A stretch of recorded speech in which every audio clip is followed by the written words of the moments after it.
देखिएगा ऋग्वेद मंडल नंबर 10 और सूक्त नंबर 90 में प्रथम श्लोक में क्या लिखा है कि वो 1000 भुजा वाला भगवान काल विराट रूप, ये इन सबको वृत्ताकार में घेर के, ये गोल आकार में घेर के, यानी 10 उंगलों में कति काबू करके, 10 उंगलों माने बिल्कुल काबू करके, और उससे अति तिष्ठन्त, उससे भी बाहर ये देखो यहाँ पर काल लोक में रहता है। और यही शिव पुराण विष्णु पुराण बता रहा है कि प्रकृति से न्यारा होकर वो अपने वास्तविक काल रूप में जाकर के अलग से स्थित हो जाता है। ये वो काल का निजलोक और ये काल का जाल है।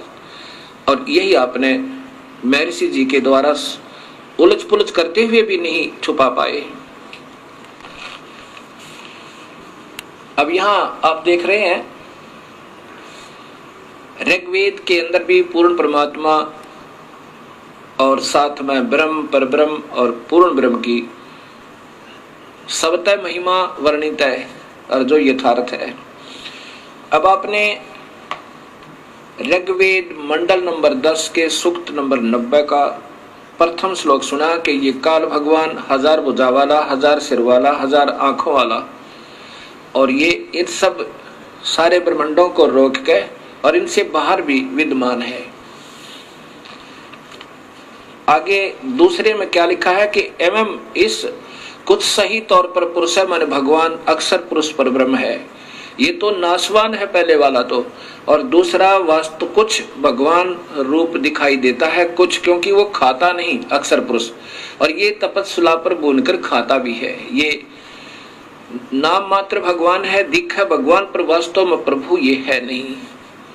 अब स्पष्ट लिखा है कि एक रूप तो उनका काल है, वास्तविक रूप इनका एक रूप तो भगवान है काल का, विष्णु का, और वास्तविक रूप इसका यानी काल है, परम रूप काल है। ये उदाहरण आगे दूंगा।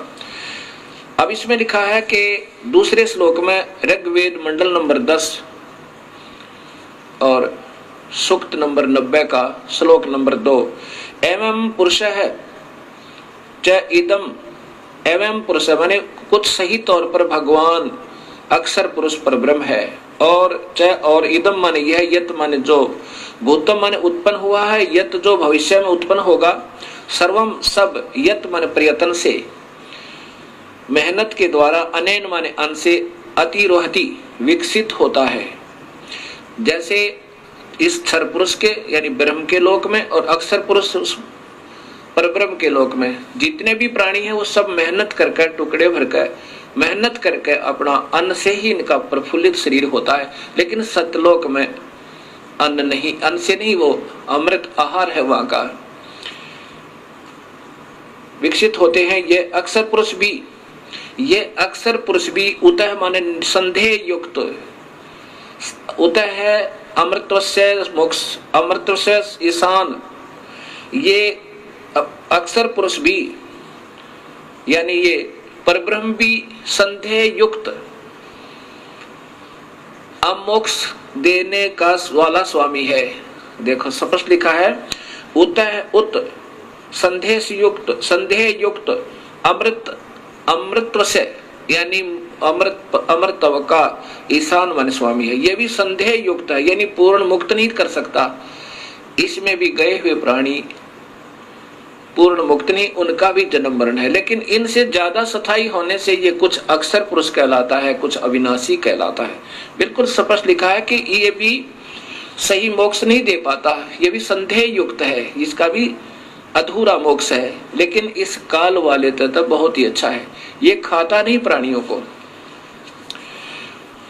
अब तीसरे श्लोक में जैसा स्वयं महर्षि जी स्वीकार करते हैं कि इस भगवान की तो इतनी ही महिमा है, और जो भी प्रकृति आदि से उत्पन्न हुआ है उससे भी बड़ा भगवान और है, वो पूर्ण परमेश्वर और है। ऐसा ही इसमें लिखा है, अस्य माने इस अक्षर पुरुष की तो, एतावान माने इतनी ही महिमा प्रभुता है। कितना स्पष्ट ज्ञान दिया है। प्रथम श्लोक में इस क्षर पुरुष ज्योत स्वरूपी निरंजन काल का वर्णन है कि ये इन सब प्राणियों को रोक के 21 ब्रह्मांड में स्वयं बाहर भी रहता है। इसकी 1000 भुजा, 1000 आंखें, 1000 हाथ आदि आदि है। और दूसरे नंबर का भगवान एवं पुरुष है, यानी कुछ सही तौर पर भगवान है, क्योंकि वो खाता भी नहीं और इससे ज्यादा मोक्ष वहां पर मुक्त है प्राणी, बहुत समय तक शरीर रहता है, लेकिन वो भी संदेह युक्त मुक्ति का दाता है। पर ब्रह्म भी यानी पूर्ण मुक्त नहीं होते। और जितने भी इन दोनों लोकों में, इस परब्रह्म के 7 संख्य ब्रह्मंडों में और काल के 21 ब्रह्मंडों में जितने भी प्राणी हैं, ये मेहनत से ही टुकड़ा करके खाते हैं, चाहे देवता हैं और चाहे यहाँ पर अन्य प्राणी हैं। अब लेकिन सतलोक में ऐसा नहीं है। आगे लिखा तीसरे श्लोक में, अस्य माने इस अक्षर पुरुष की तो एतावान इतनी ही महिमा माने प्रभुता है। ये अक्षर पुरुष तो इतना ही भगवान है। तथा पुरुष माने पूर्ण परमेश्वर तो अतः माने इससे भी जयावान माने बड़ा है। होय होय, इस अक्षर पुरुष से भी ज्यादा शक्तिशाली है। और ये यजुर्वेद में स्वयं महर्षि जी भी स्वीकार करते हैं ऋग्वेद में कि वो परमात्मा तो इनसे बड़ा है, इनसे भी बड़ा है।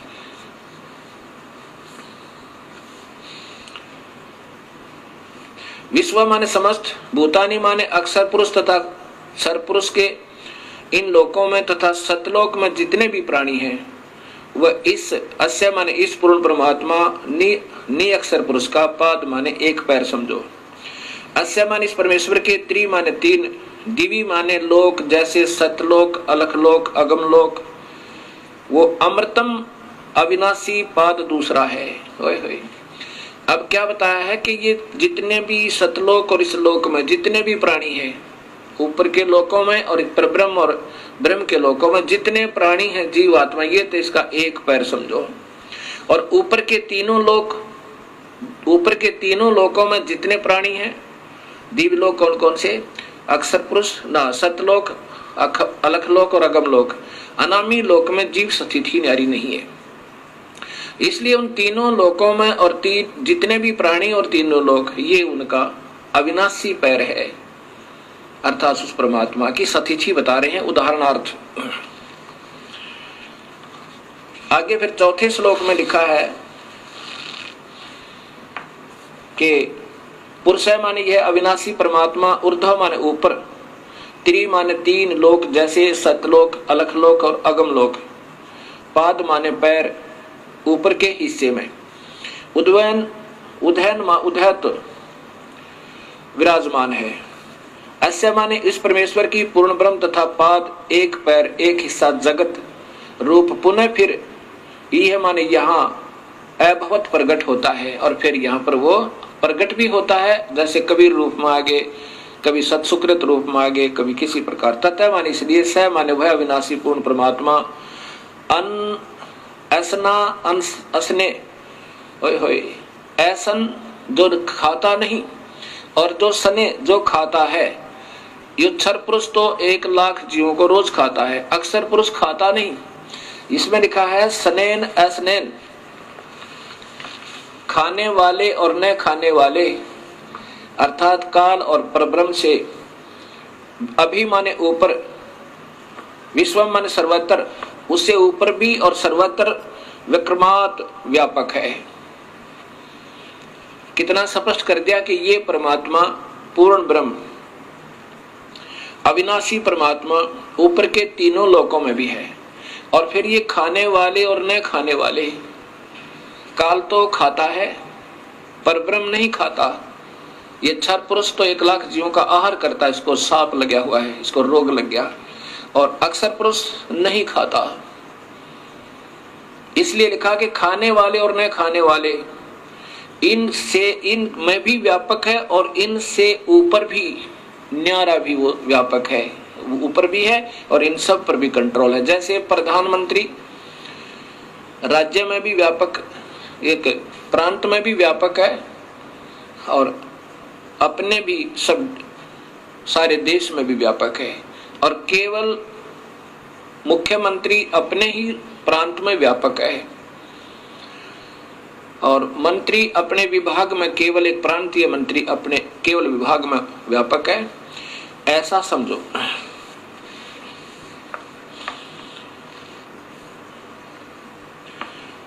उषयन माने काल भगवान ने अपने जाल साजी से हविषा माने गर्म करके खाने के लिए मक्खन पदार्थ रूप में, देवा माने भक्त आत्माओं को अयगम अविधि पूर्वक धार्मिक रूपी यज्ञ के द्वारा, अयगम यानी जो धार्मिक यज्ञ माने धार्मिक कर्म, अयगम जो धार्मिक कर्म ना हो।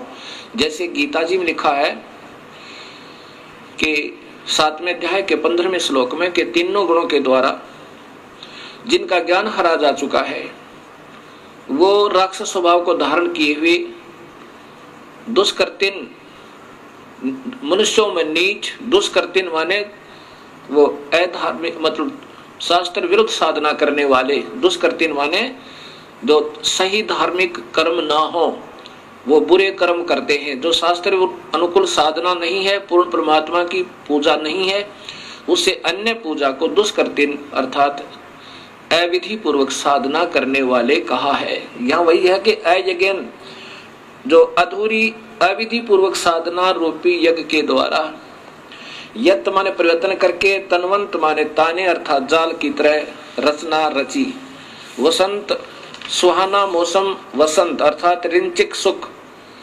अब जब तक इस प्राणी के शुभ कर्म साथ होते हैं, जब ये मौज मारता है, बड़ी खुशी के साथ रहता है, तो ये तो समझो वसंत ऋतु बनाई इसने। शुभ कर्म जब साथ हैं तो ये आनंदित समझता है अपने आप को।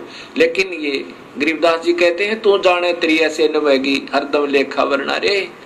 तो इन्हों सोच लेता है ये इंसान जब थोड़ा सा सुखी होता है कि तू ऐसे ही आनंद में रहेगा। नहीं, इस काल ने ही ये तुझे धोखा देने के लिए तेरे ही शुभ कर्म देकर वो वसंत ऋतु बना दी, अर्थात ये रंचिक सुख संतान और संपत्ति का दिखाया। अजम माने घी अर्थात असीत माने शुभ कर्म रूपी घी था तेरा यो, ये तेरी ये मलाई थी जो वसंत ऋतु रूप में दे दी, अर्थात तेरे को शुभ तेरे ही शुभ कर्मों का यो फल देकर और तुझे लग रहा था मैं मौज कर रहा हूं, भगवान ने मुझे आनंद दे रखे। और फिर देखिए क्या होगा, ग्रीष्म, फिर ग्रीष्म आओगी, पाप कर्म रूपी गर्मी इस जीव को तड़पाने जलाने के लिए, अस्य माने इस काल का, ईदम माने ईंधन अर्थात आग, और सर्द ऋतु जब ये शरीर छोड़ जाएगा फिर क्या करेगा, हवनीय पदार्थ द्रव्य बनकर अर्थात फिर ये इसको खावेगा। पहले वसंत ऋतु तो वो शुभ कर्म जो तूने ही किए हुए थे तुझे ही दे दिए, तेरी ही मलाई तेरा ही घी तेरे सिर पर दे दिया, वो तो वसंत ऋतु समझ इसकी।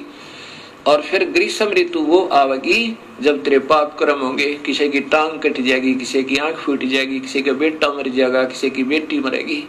ये ग्रीष्म ऋतु यानी तेरे को जलाने के लिए तड़फाने के लिए इस काल ने जाल बना रखा।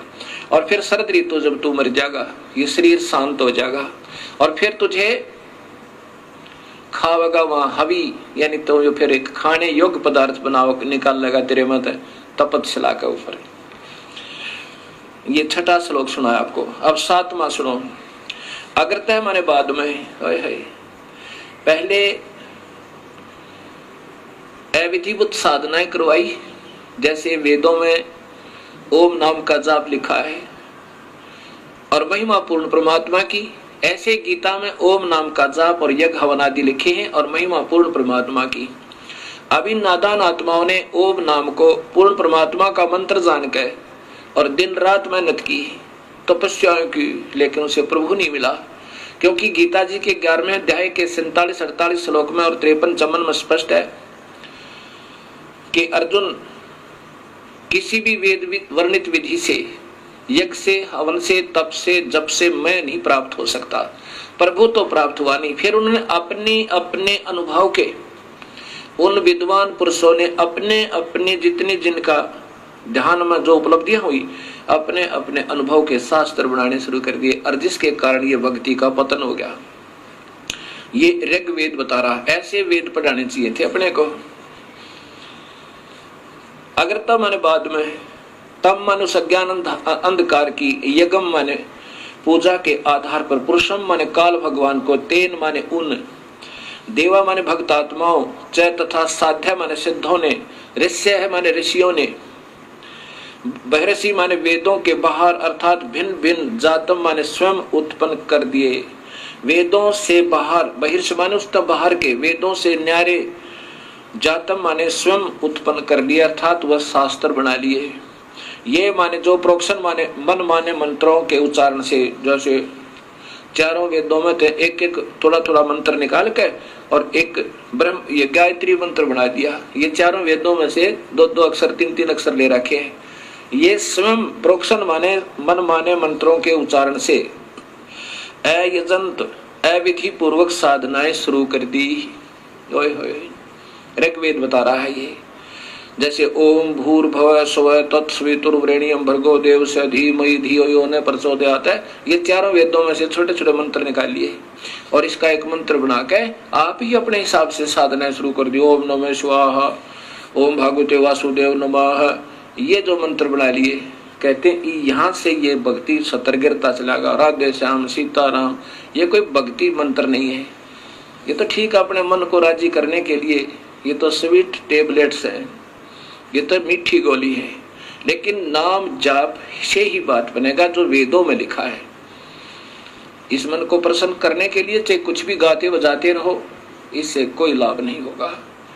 उस मूल मंत्र से ही बात बनेगी जो वेदों में वर्णित है। और फिर पूर्ण परमात्मा कबीर परमेश्वर ने उस ओम मंत्र के साथ एक मंत्र और जोड़ा जो परब्रह्म का मंत्र है, और एक मंत्र और जोड़ा जो पूर्ण ब्रह्म का मंत्र है।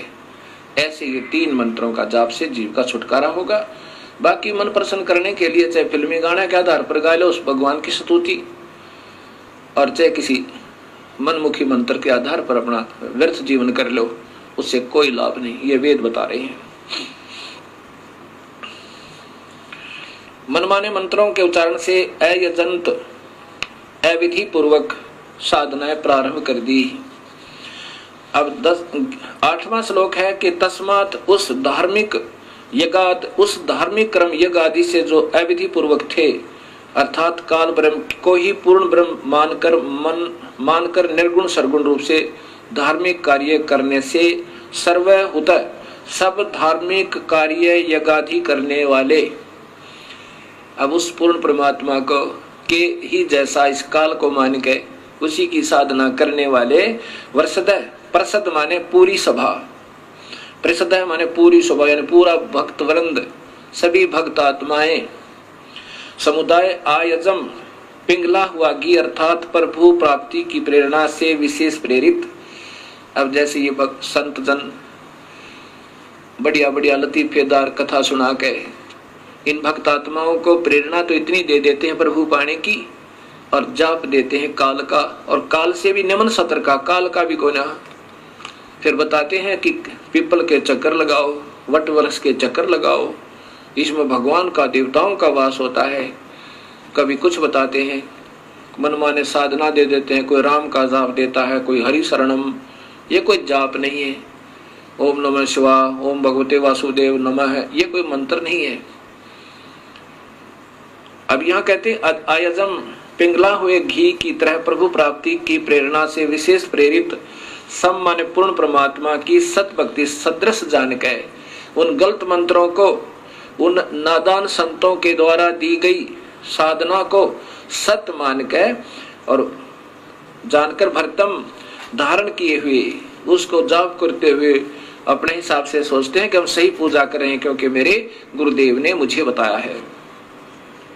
तान माने उस गलत साधना से ये जो 84 लाख जूनियां चार खानियां कहलाती हैं पशुन, ये संस्कृत बोल रहा हूं, पशुन पशुओं पशु जूनी में चले जाएंगे वह पशु जूनी, और फिर वायान माने वायु में रहने वाले पक्षियों, आर्यन माने जंगली प्राणियों, चै तथा ग्राम्य गांव में रहने वाले व्यक्तियों, मानव आदि, चक्रे माने जन्म मरण के चक्कर में पड़ जाते हैं। ये मालिक ऋग्वेद स्पष्ट कर रहा है कि ये नादान आत्माएं इन गलत गुरुओं के ने अपने आप ही मनमाने मंत्र बनाकर वेद न्यारे और गीता से भिन्न ये सब फिर पशु जोनी में पशुन, व्यव्यान, आर्यन, ग्राम्य, चक्रे, ये सारे होते हैं इन धार्मिक शास्त्रों में। तो ये इस प्रकार ये पशु चारों प्रकार की प्राणियों खानियों में ये चक्कर में पड़ जाते हैं, ये मुक्त नहीं होते। अब यही ऋग्वेद मंडल नंबर 10 और सूक्त नंबर 90 का आपको श्लोक नंबर 9 सुनाता हूं।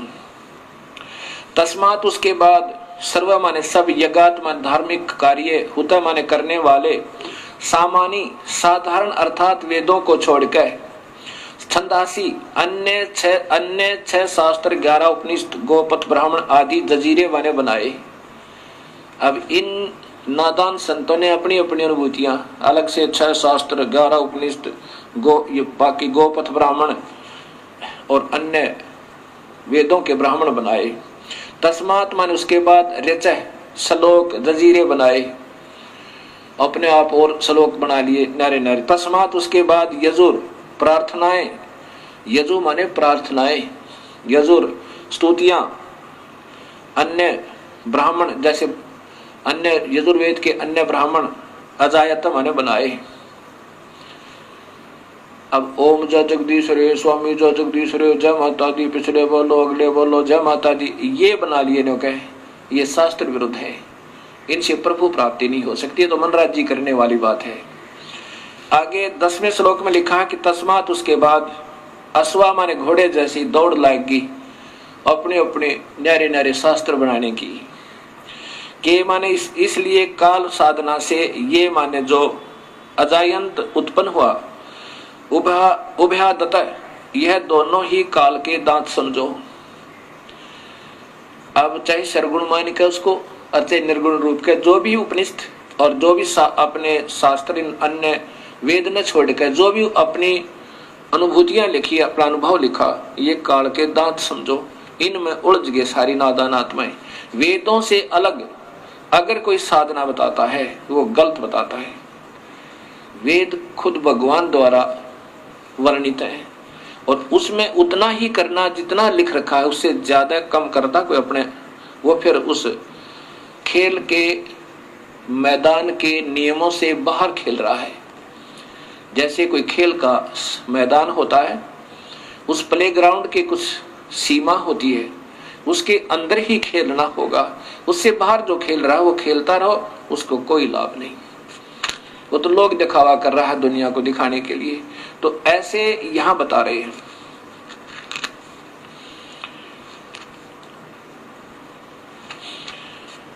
अब उससे क्या हुआ कि तस्मात उसके बाद गावे माने गाय आदि गीत समझो, ये गीत ज्ञात बना लिए श्लोक अपने अपने हिसाब से जजीरे उत्पन्न हुए। चाहे तस्मात उसके बाद है निश्चय ही जाता माने उत्पन्न छोटे छोटे लोग गीत, दुर्गा की स्तुति, हनुमान चालीसा, जय गणेश देवा, इस प्रकार के। अजा माने बकरी, वह माने भेड़ जानो। ओए होए, अब ये निमन सत्र के तीर्था बजाना है, अपने आप हनुमान चालीसा और जय गणेश देवा, ये भक्ति के नहीं, ये तो इष्ट स्तुति आप कर रहे हैं, करते रहो, लेकिन उस पूर्ण परमात्मा की भक्ति के बिना अन्य उपासना किसी भी देव की आप कर रहे हो वो व्यर्थ बता रखे गीता में और साथ में वेदों में। तो ये होगी फिर भेड़ बकरियों पर आगे। अब कबीर साहब कहते हैं, कबीर इस संसार को समझाऊं के बारे, पूछ पकड़ के भेड़ की ये उतरा चावे पार। वही वेद बता रहे हैं जो कबीर परमेश्वर ने स्वयं आकर बताया कि उन वास्तविक साधना न छोड़ के नौका में तो उतर गए और भेड़ की पूछ पकड़ ले कोई दरिया से पार होने के लिए, तो कभी पार नहीं हो सकता। कबीर साहब कहते हैं, कबीर इस संसार ने समझाऊं के बार, अरे ये पूछ पकड़ के भेड़ की उतरा चावे पार, ये नादान साधना है, पाप दुर्गा स्तुति बनाकर तू शेरा वाली है, तू लट्टा वाली है, तू फलाने वाली है, वो तो माँ में गुण है ही है, लेकिन वो मिले कैसे ये संत बताएंगे। जैसे बिजली की स्तुति कोई गावे, तो पंखा चला देती है, तो कूलर चलाती है, अंधेरे को उजाले में बदल देती है, जय बोलो बिजली की, जय बोलो बिजली की, पिछले बोलो बिजली की। अब इससे क्या होगा, ये तो गुण है उस विद्युत में, वो प्राप्त कैसे होंगे उसका एक न्यारा मार्ग है, उसके लिए कनेक्शन लेना होगा और वो कनेक्शन देने वाले कोई और होते हैं, उन गीत गाने वालों से, उन बताने वालों से कनेक्शन देने वाले और होते हैं। वहां कनेक्शन लेने से वो सुख होंगे जो बिजली के विद्युत के आप सुना करते थे। ऐसे इन शक्तियों के कनेक्शन देने वाले परम संत को ढूंढना होगा। जैसे गीता जी के 4 अध्याय का 34वां श्लोक कहता है कि अर्जुन उन संतों ने ढूंढ ले जो उस पूर्ण परमात्मा के परम तत्व के जानने वाले हों। उनको दंडवत प्रणाम करो और निष्कपट भाव से उनकी सेवा करो और सरलता पूर्वक प्रसन्न करने से वो फिर तत्वभेदी संत, तत्वदर्शी संत तुझे जो मार्ग बताए वैसे करना। अब आगे क्या बताया है? अब अपने अपने हिसाब के शास्त्र बनाने से यजुर्वेद के 7 कांड नंबर मंडल नंबर 10 सूक्त नंबर 90 का श्लोक नंबर 11 सुनो कितना प्यारा लिखा है। यत माने जिस, पुरुषम माने पूर्ण परमात्मा की, अद माने खाने के लिए। अब देखो अपने उदर पूर्ति के लिए, अद माने अपनी उदर पूर्ति के लिए उस पूर्ण परमात्मा की, वी माने नाना प्रकार की, अधु माने अधूरी घटिया, वी माने भिन्न, अकल्पयन अधूरी काल्पनिक व्याख्या विवरण के आधार पर, किम माने कोई तो, अस्य माने इस पूर्ण परमेश्वर के, मुखम माने मुख को, उत्तम अंग को, और कोई बाहु माने भुजा को, उरु जांग को, और कोई पैर को प्रभु मानकर कतविधा कतिधा नाना प्रकार के से उच्चते माने महिमा कहते हैं। ओए होए कितना स्पष्ट कर दिया।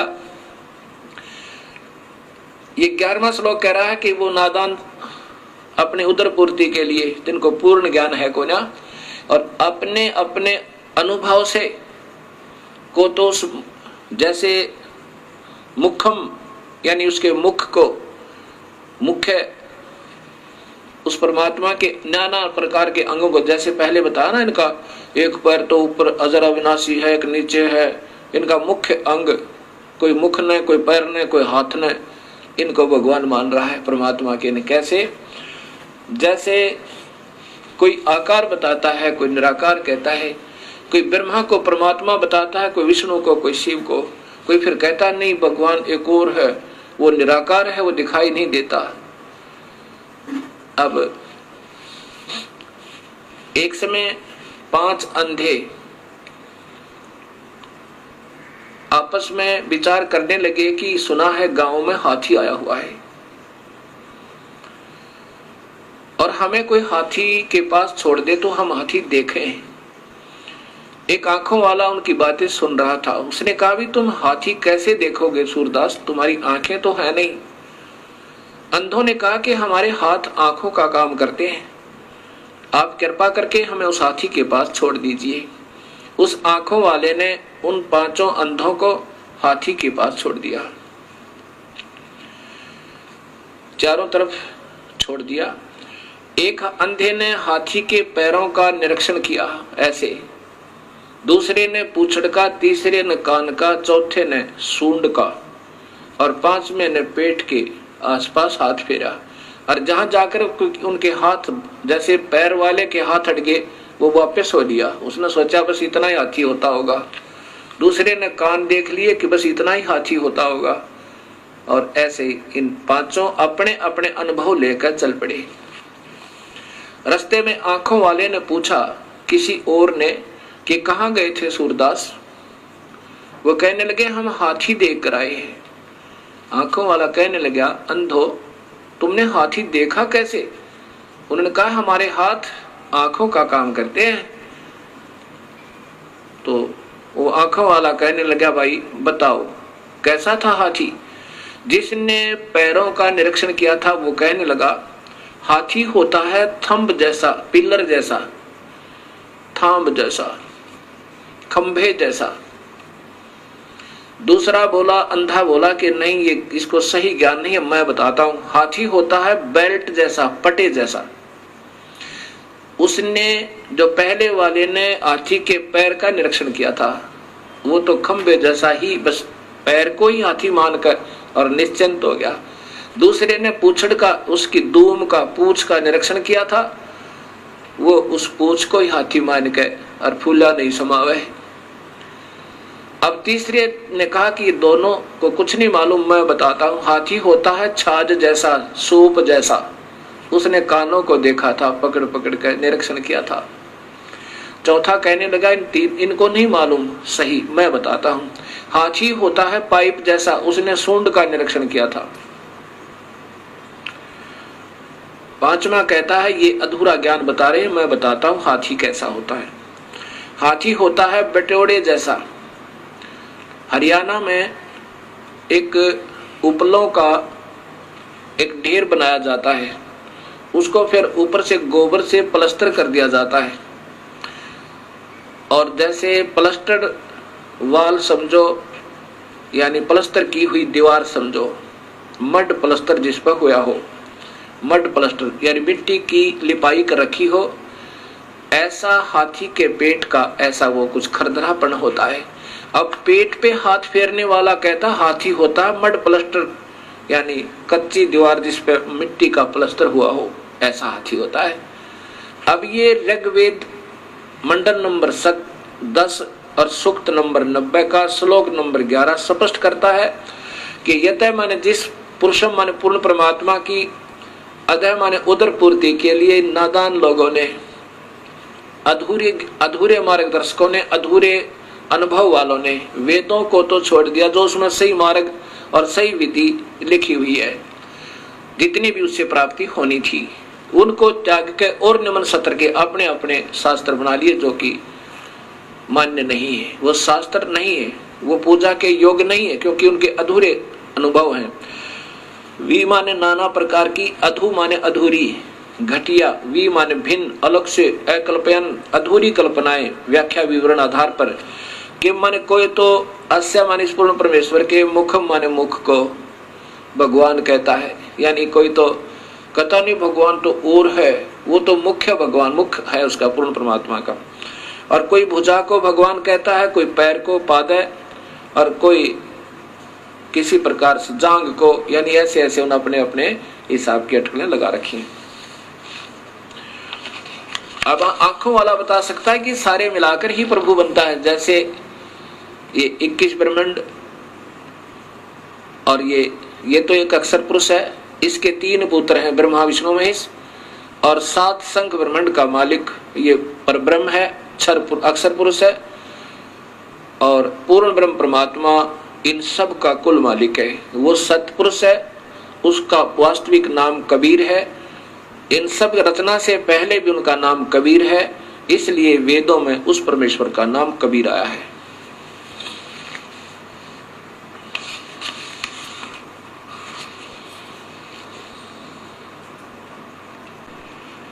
अब आपको इसी सूक्त के ऋग्वेद के मंडल नंबर 10 सूक्त नंबर 90 के 15 और 16 श्लोक और सुनाता हूं। इसमें बिल्कुल स्पष्ट वर्णन कर दिया कि 7 और 21, क्योंकि इसमें हिंट होते हैं, और हिंटों को वही बता सके जिनको पूर्ण ज्ञान हो। क्या लिखा है? सपत अस्य आसन प्रीधः त्रिसप्त समिधः कर्ता देवा यतः यगम तन्वाना अबंधन पुरुषम पुषुम। अब देखो कितना प्यारा कर वर्णन दिया है। सप्त माने 7 संख, सप्त माने 7, त्रिसत, त्रिसत माने त्रिसप्त माने 3, त्रिसप्त 3 बार 7 7 अर्थात 21, त्रिसप्त 3 गुणा में 7 21, त्रिसप्त यानी 21। इसमें ऐसा ही लिखा जो दास पढ़ रहा है, सप्त 7 संख ब्रह्मांडों को तो 7 संख ब्रह्मांड तो परब्रह्म की तथा काल ब्रह्म के त्रिसप्त। अब 7 संख ब्रह्मांड तो परब्रह्म के और त्रिसप्त इस 21 ब्रह्मांड काल ब्रह्म के। समीदय माने दुख रूपी आग से दुखी, कर्ता माने करने वाले, प्रीधय गोला आकार रूप में सीमा में जो आसन माने विद्यमान है, यत माने जो पुरुष माने पूर्ण परमात्मा की, यज्ञ माने विधिवत धार्मिक कर्म अर्थात पूजा करता है, वह पशु माने बलि के पशु रूपी, देवा माने भक्त आत्मा को, तन वाना काल के द्वारा रचे फैलाए बंधन जाल से बंधन रहित करता है। बंदी छुड़वाने वाला बंदी छोड़ है वो परमेश्वर। इस पारब्रह्म के तो 7 शंख ब्रह्मांड में और काल के 21 ब्रह्मांड में जो बलि के बकरे की तरह बेचारे इन्होंने फंसा रखा है, उन काल के रचे हुए जालों में के बंधन से अबंधन करता है, उनको निर्बंध करता है, उनको छुड़वाता है। और फिर 16वें श्लोक में कमाल कर दिया, जो देवा माने भक्त आत्मा अयगम अधूरी गलत धार्मिक पूजा के स्थान पर यज्ञ माने सत भक्ति धार्मिक कर्म के आधार पर यजंत माने पूजा करते हैं। तानी माने वे धर्माणी धार्मिक शक्ति संपन्न प्रथमानी मुख्य अर्थात उत्तम है। कितना स्पष्ट कर दिया कि जो उस अविधिवत साधना ने छोड़ के जो भक्त आत्मा और विधिवत साधना करते हैं वो सबसे उत्तम हो गए। उनके पुण्य कर्मों का उनके नाम के जाप का संग्रह होगा, भक्ति संचित होगी, वो सबसे उत्तम आसन माने हैं। ते है वे ही वास्तव में महिमान अर्थात महिमा मान का अर्थ है महान शक्ति युक्त होकर भक्ति की कमाई तय धर्म तय दान तय यज्ञ तय हवन तय जप तय ये महिमा मान हो गए अर्थात ये शक्तिशाली हो गए, इनमें खूब कमाई होगी। साध्या माने भक्तजन, नाकम माने पूर्ण सुखदायक परमेश्वर को, सचंत माने भक्ति निमित्त कारण से प्राप्त होते हैं। भक्ति निमित्त कारण से प्राप्त होते हैं, उस सत भक्ति की कमाई से उस पूर्ण परमात्मा को प्राप्त हो जाते हैं। यत्र माने जहां पर, पूर्व माने पहले वाली सृष्टि के, देवा माने भक्त आत्माएं, संति माने रहती हैं। ओए होए होए, ये कितना स्पष्ट कहा है कि जो इस अधूरी साधनाओं को त्याग देते हैं, जब पता लग गया हम गलत साधना करें, वो भक्ति सही भक्ति करने से भक्ति युक्त हो गए, उनमें कमाई बन गई, नाम की, धर्म की, दान की, और उस कमाई के आधार पर उस पूर्ण परमात्मा को वो प्राप्त हो जाते हैं। जहां पर पूर्व माने पहले की सृष्टि के, देवा माने भक्त आत्माएं, संति माने रहती हैं। जहां पर हम पहले रहा करते सतलोक में, उस पहले वाली सृष्टि यानी सबसे पहले वाली सृष्टि सतलोक के अंदर, वहां चले जाते हैं जहां पर पहले वाली सृष्टि के भक्त आत्मा रहती है, जहां से हम बिछुड़ कर आए थे, जहां से हम सतलोक से बिछुड़ गए थे। अब इसी का प्रमाण, अब सच्चाई को कहां तक छुपाओ ये ऋषिजन। कबीर साहब कहते हैं, चोर चुराई तुमड़ी और गड्ढा पानी माँ, वो गाड्डा वो बाहर आवे, ऐसे सच्चाई छानी ना। अब फिर दिखाता हूं महर्षि दानंद जी द्वारा भाषा भाष्य।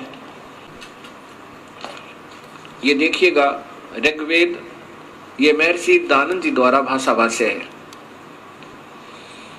महर्षि दानंद सरस्वती, ये इन्होंने टीका किया है, और यही सूक्त नंबर 10, ये कांड नंबर 10 और सूक्त नंबर 90 का।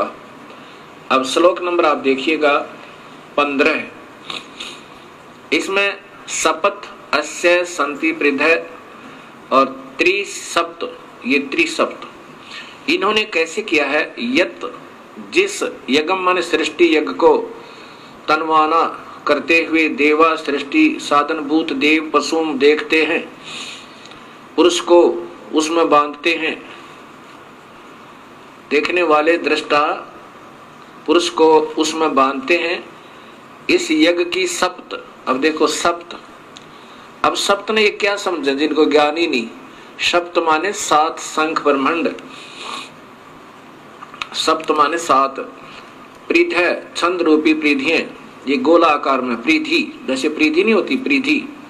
अब 7 आवरण ये अपने हिसाब से इन्होंने बनाए हैं, ऐसा नहीं। ये देखिए फिर त्रिसप्त, त्रिसप्त माने 21, ये 21 ब्रह्मांड काल के, और ये सप्त, ये 7 सप्त माने 7, ये 7 शंख ब्रह्मांड पर ब्रह्म के। अब देखो समीधा आदि कर्ता बनाई। अब इसमें 15वां 16वें श्लोक में देखो, ये स्वयं आप ही लिख रहे हैं, ये वही 16वां श्लोक है, सूक्त मंडल नंबर 10, सूक्त नंबर 91 का, ऋग्वेद 90 का। ये 91 आगे शुरू होगा, ये लास्ट है। देव शक्तियां यज्ञ माने संगीकरण आदि से अथवा अग्नि से यज्ञ सृष्टि रूपी यज्ञ को अजायत माने करते हैं, अजंत, क्योंकि तानी माने वे, धर्माणी संसार के धारक बल। अब सब कुछ उलट सुलट करते करते फिर देखियो कहां आएगा सच्चाई। प्रथमानी मुख्य आसन माने हैं। इसका अर्थ बनता है जो सही ढंग से भक्ति करते हैं वो सबसे उत्तम भक्त आत्मा है। ते वे ही महिमान महान सामर्थ्य वाले हुए, अर्थात जो सख्त भक्ति करते हैं उनमें भक्ति शक्ति होगी। नाकम माने आनंद स्वरूप परमेश्वर को, सचंत माने निर्मित कारण से रूप में प्राप्त करते हैं। अब एक तरफ तो वो कहते हैं परमात्मा निराकार है, और यहाँ स्वयं कहते हैं कि परमेश्वर को निमित्त कारण से रूप में प्राप्त करते हैं। कहाँ?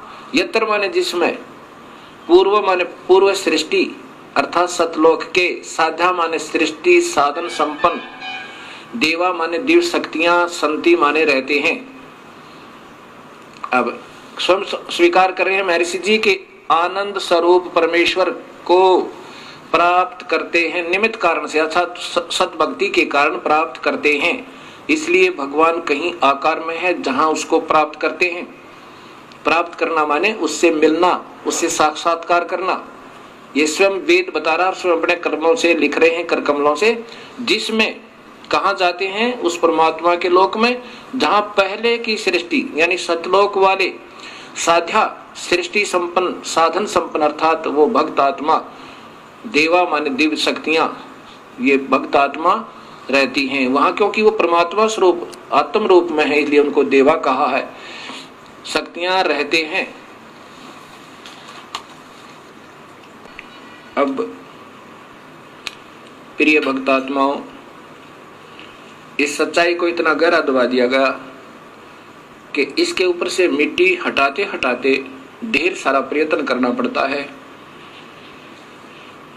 और पुण्यात्मा जो होंगी अब तुरंत समझ जाएंगी इन काल के दूतों, इन नकली संतों के जाल में नहीं रहेंगे।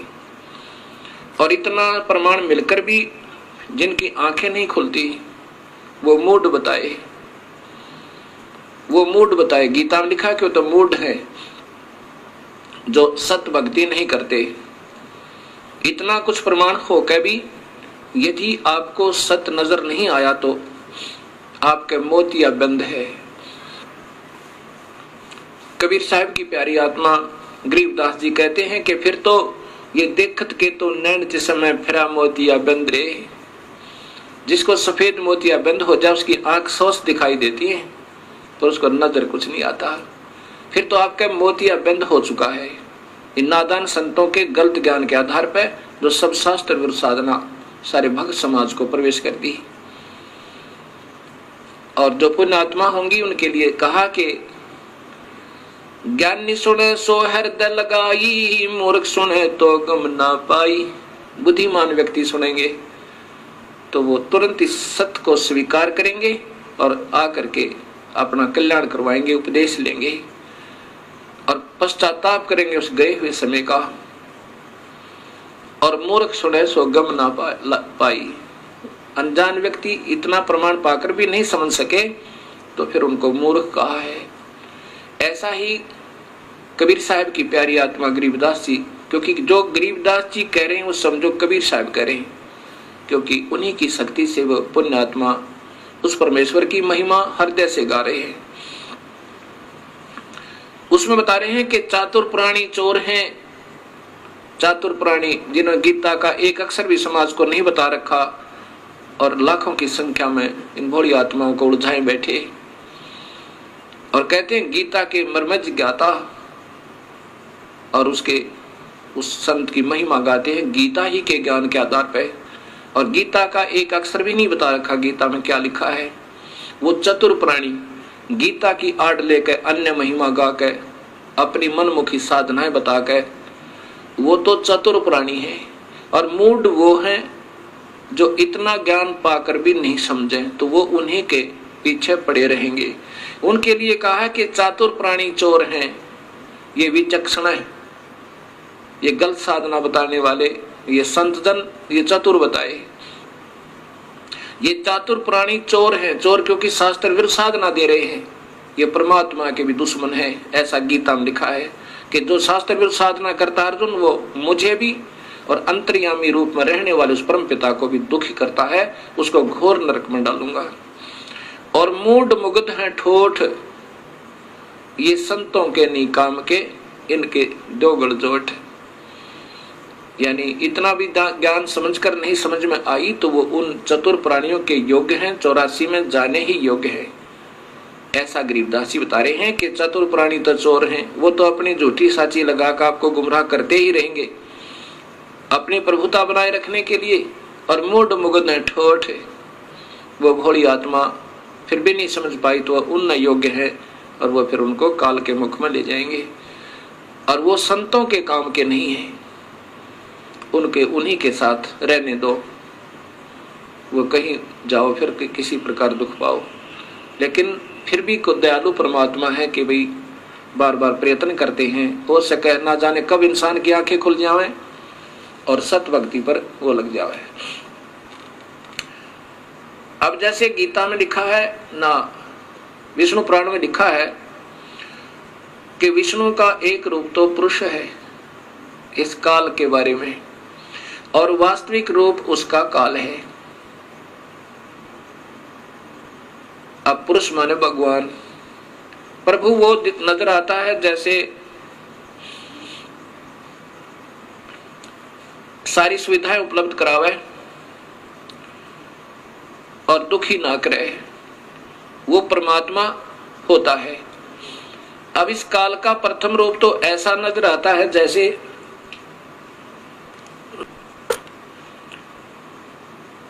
कसाई बकरे पालता है और उनके लिए अलग से स्थान बनाता है और उनके लिए छाया बनाता है, गर्मी सर्दी से बचने के लिए उनके लिए मकान भी बनाता है, हिंसक पशुओं से बचने के लिए उनका डिफेंस करता है, चारों तरफ बाड़ लगा देता है, और पानी की व्यवस्था करता है, उनके चारे की व्यवस्था करता है, उनको फिर ऐसे हाथ से प्यार भी करता है। अब वो नादान पशु उस कसाई को अपना मालिक समझते हैं क्योंकि उनको वो अपना स्वामी नजर आता है, सारी सुविधा प्रदान कर रखी है।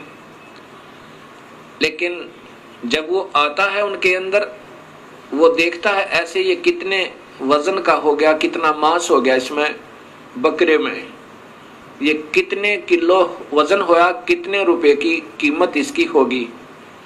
और वो नादान पशु उसको अपना स्वामी मान के, किसको, कसाई को, उससे प्यार करता है, उसके मुख को चाटता है और ऐसे पैरों को उसके ऊपर डाल लेता है सीने से लगाने के लिए। अब उस भोली आत्मा ने, पशु ने, उस बकरे को ये मालूम नहीं, बकरी को, कि ये दुश्मन है तेरा, ये कसाई है। और फिर किसी का पुत्र आओ, किसी की पुत्री आओ, 10 की आवश्यकता 10 ले लिए, 20 की आवश्यकता 20 निकाल लिए, और 100 की आवश्यकता 100 निकाल लिए। किसी का बेटा मरो, किसी की बेटी मरो। ऐसे ही ये काल भगवान है, यही महाब्रह्मा, महाविष्णु, महाशिव रूप में लीला करता रहता है, सबको गुमराह रखता है। इसका प्रथम रूप तो भगवान जैसा दिखा, जैसे बढ़िया पृथ्वी दे रखी, बढ़िया सूर्य बना हुआ, नीचे पानी मीठा है और फिर फलदार वृक्ष हैं, दूध, दही, घी, सेब, संतरे, मक्खन, कार, कोठी है ठाठ कर रखे। और फिर 1 लाख परिवार रोज टक्कर मार कर होते हैं, किसी का बेटा मर गया, किसी की बेटी मर गई, किसी के पुत्र मर गया, किसी का दामाद मर गया, और ये आनंद से 1 लाख जीवों का आहार करता है। अब ये काल का जाल कबीर परमात्मा बता रहे हैं। अब जब आपकी समझ में ये सृष्टि रचना आ जाएगी, तब आपकी सर्व शंकाओं का समाधान स्वतः ही हो जाएगा। इसलिए ये दास बार बार आपको सृष्टि रचना की सटोरी आपके हृदय में ऐसे उतारना चाहता है जैसे रामायण और महाभारत बच्चे बच्चे को कंठस्थ होगी। ऐसे ही इस ज्ञान के आधार पर हमने उस परम पिता की जानकारी होगी, जैसे हमने रामायण और श्री कृष्ण लीलाओं से श्री रामचंद्र जी की महिमा का ज्ञान हुआ, श्री कृष्ण जी की महिमा का ज्ञान हुआ, तो उनको हमने प्रभु मानकर हृदय से स्वीकार किया। ऐसे जब हमने पूर्ण परमात्मा का ज्ञान होगा, फिर अपने आप इनसे स्थिति हमारी हट जाएगी। जैसे गीता जी में लिखा कि अर्जुन, जब तुझे पूर्ण परमात्मा का सत्य ज्ञान हो जाएगा, फिर तेरी अन्य देवताओं में ऐसी स्थिति रह जाएगी। अन्य देवता में युग काल भी आ गया फिरता है जब पूर्ण परमात्मा का सही ज्ञान हो जाएगा। कैसे? जैसे छोटे जलाशय के, जब आपके बड़े बड़े जलाशय के प्राप्त हो जाने पर पहले समय में नहाने और धोने पीने के लिए तालाबों का स्वच्छ जल ही प्रयोग किया जाता था, क्योंकि उसमें जड़ी बूटियां बहुत हुआ करती आसपास, और वर्षा के कारण जड़ी बूटियों के ऊपर गिरा हुआ जल और फिर संचित हो जाता था एक झील में, एक तालाब में, उसी को पिया करते थे। वो बहुत स्वास्थ्यवर्धक होता था। तो कहते हैं कि उसमें पीने के लिए भी वो पानी ही प्रयोग किया जाता था और उसी से सिंचाई भी की जाती थी। भगवान कह रहे हैं अर्जुन, जब बड़े जलाशय के प्राप्त होने पर छोटे जलाशय में, जिसमें कुछ समय का अस्थायी जल था, जो ग्रीष्म ऋतु आने पर समाप्त हो जाना था, उस छोटे जलाशय के प्रति जैसी तेरी श्रद्धा रह जाएगी, ऐसा ही उस पूर्ण परमात्मा के सत्य ज्ञान के हो जाने पर इन अन्य मेरे में यानी ब्रह्म में और परब्रह्म में और नीचे के ब्रह्मा विष्णु महेश और देवताओं में, इनमें जिसी तेरी श्रद्धा रह जाएगी, जैसे उस बड़े जलाशय बड़े तालाब के प्राप्त होने पर उस छोटे जलाशय में रह जाती है। उससे फिर नफरत नहीं होती, वो तो काम चलाऊ है और वो सथाई है। ऐसे अपने आप उसमें श्रद्धा स्वतः बन जाएगी। ऐसा ही कबीर परमात्मा ने बताना चाहा है कि जब तुम्हें पूर्ण परमात्मा का ज्ञान होगा तो नीचे के ब्रह्मा विष्णु महेश और ब्रह्म, इनसे नफरत नहीं, ब्रह्मा विष्णु महेश से नहीं, लेकिन पूर्ण परमात्मा में आप पे आसक्तता आपकी बढ़ जाएगी। अब जैसे अनजानपने में रात्रि के समय कोई छोटा सा 25 वाट का बल्ब उदय हो जावे, जग जावे, तो ये भोले भाले पतंग, छोटे छोटे जुगनू, तितलियां, ये मच्छर उसके चारों तरफ उसको सच्चिदानंद मान के, सत्य चित आनंद, क्योंकि अंधेरे में तो वही बढ़िया, इसलिए उसको सच्चिदानंद मान लिया। अभी तक समाज को सच्चिदानंद की परिभाषा का भी ज्ञान नहीं। सच्चिदानंद अर्थात प्रभु, जो आत्मा का सच्चा साथी, सच्चा आनंद, जो ना मारे ना खावे ना दुखी करे ना गधे बनावे, वो परमात्मा वास्तव में सच्चिदानंद है। बाकी जब तक उसका ज्ञान नहीं तब तक ये नीचे के देवता ही सच्चिदानंद बने हुए थे हमारे लिए। जैसे उस 25 वाट के बल्ब पे ना जाने कितने जीव जंतु इकट्ठे हो जाते हैं, और जब 200 वाट का उदय हो जावे या 100 वाट का, उसको जगा दे कोई, तो उसी समय उसको त्याग के 25 वाट के को और उस 100 वाट के पर पहुंच जाओगे सारे, क्योंकि फिर वो सच्चिदानंद हो गया। उसके बाद 1000 का उदय हो जावे बल्लभ, तो उसको छोड़कर 100 वाले को 1000 वाले पर पहुंच जाएंगे। तो अभी तक इन ऋषियों के लिए ये ब्रह्म सच्चिदानंद था, लेकिन ये सच्चिदानंद नहीं था। हाँ, इन अन्य से तो चोखा था। इसके बाद जब सूर्य उदय हो जाएगा, फिर यह भ्रमणा और भटकना कति मिट जाएगी। और ज्ञान सब ज्ञानड़ी, कबीर ज्ञान सो ज्ञाने, जैसे गोला तोहब का भाई करता चले मैदाने। कबीर तारा मंडल बैठे करिए, चांद बड़ाई खाए, उदय हुआ तब जब सूर्य का सो तारों छप जावे। रात्रि के समय चंद्रमा की रोशनी बहुत अच्छी नजर आती है और तारागणों से ज्यादा ही प्रभु नजर आता है, उत्तम नजर आता है।